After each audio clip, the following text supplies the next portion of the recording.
47 డివిజన్లలో బాబు surety భవిష్యత్కు guarantee కార్యక్రమం జరిగింది. ఈ కార్యక్రమంలో పార్లమెంట్ అధ్యక్షుడు అబ్దుల్ అజీజ్, టీడీపీ రాష్ట్ర ప్రధాన కార్యదర్శి కోటంరెడ్డి శ్రీనివాసులతో కలిసి ఆయన పాల్గొన్నారు.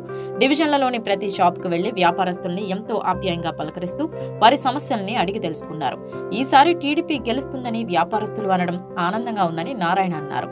వ్యాపారస్తులు బాగుంటేనే ప్రభుత్వాలు బాగుంటాయని, అప్పుడే అభివృద్ధి సంక్షేమ కార్యక్రమాలు బాగా జరుగుతాయని పొంగూరు నారాయణ తెలిపారు.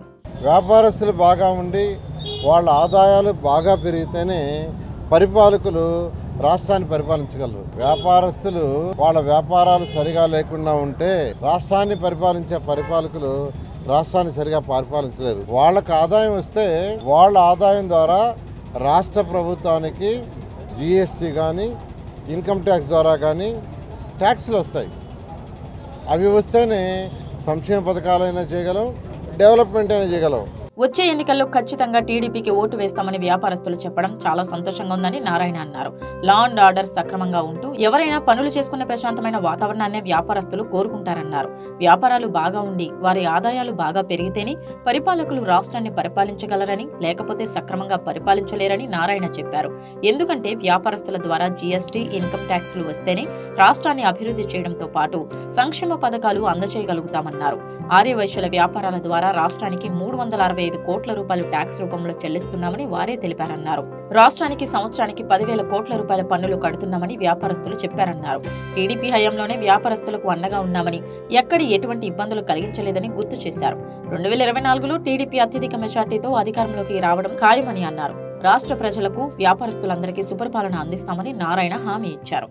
ఆర్య మహాసభ అధ్యక్షుడు ఏం చెప్పారంటే, సార్ రోజుకి మా వ్యాపారస్తుల ద్వారా, వైశ్య వ్యాపారస్తుల ద్వారా ప్రత్యేకంగా 365 కోట్లు ఈ రాష్ట్రానికి ట్యాక్సుల రూపంలో కడుతున్నాను.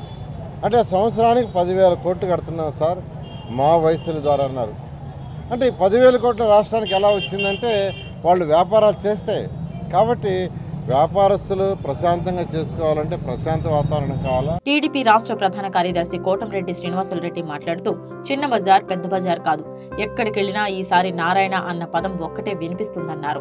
నెల్లూరు నగరాన్ని 90% అభివృద్ధి చేసింది నారాయణనన్న విషయం ప్రజలందరికీ తెలుసన్నారు. అధికారంలోకి రాగానే పెండింగ్ పనులను పూర్తి చేయడంతో పాటు నెల్లూరు నగరాన్ని మరో చెన్నై సిటీగా అభివృద్ధి చేస్తారన్న నమ్మకం ప్రజల్లో ఉందని కోటంరెడ్డి శ్రీనివాసులరెడ్డి చెప్పారు. గత ఎన్నికల్లో దొంగ ఓట్లతో ఎమ్మెల్యే అనిల్ గెలిచాడని, లేకపోతే నారాయణ గెలిచేవారని కోటంరెడ్డి తెలిపారు. నెల్లూరులోని దొంగ ఓట్లపై టీడీపీ పోరాటం చేస్తుందని, చిన్న కార్యకర్తను కూడా వైసీపీ నేతలు 10 లక్షల రూపాయలతో కొంటున్నారని ఆరోపించారు. 2024లో ఎమ్మెల్యే అనిల్ను చెన్నైకు పంపడం ఖాయమన్నారు. ఈ కార్యక్రమంలో రాష్ట్ర బీసీసీఎల్ ఉపాధ్యక్షులు ధర్మవరపు సుబ్బారావు, 44వ డివిజన్ ప్రెసిడెంట్ గుడి ఏడుకొండలు, 46వ డివిజన్ ఇన్ఛార్జ్ మహేంద్ర, యూనిట్ ఇన్ఛార్జీలు, 47వ ఇన్ఛార్జీలు, టీడీపీ ముఖ్య నేతలు పాల్గొన్నారు.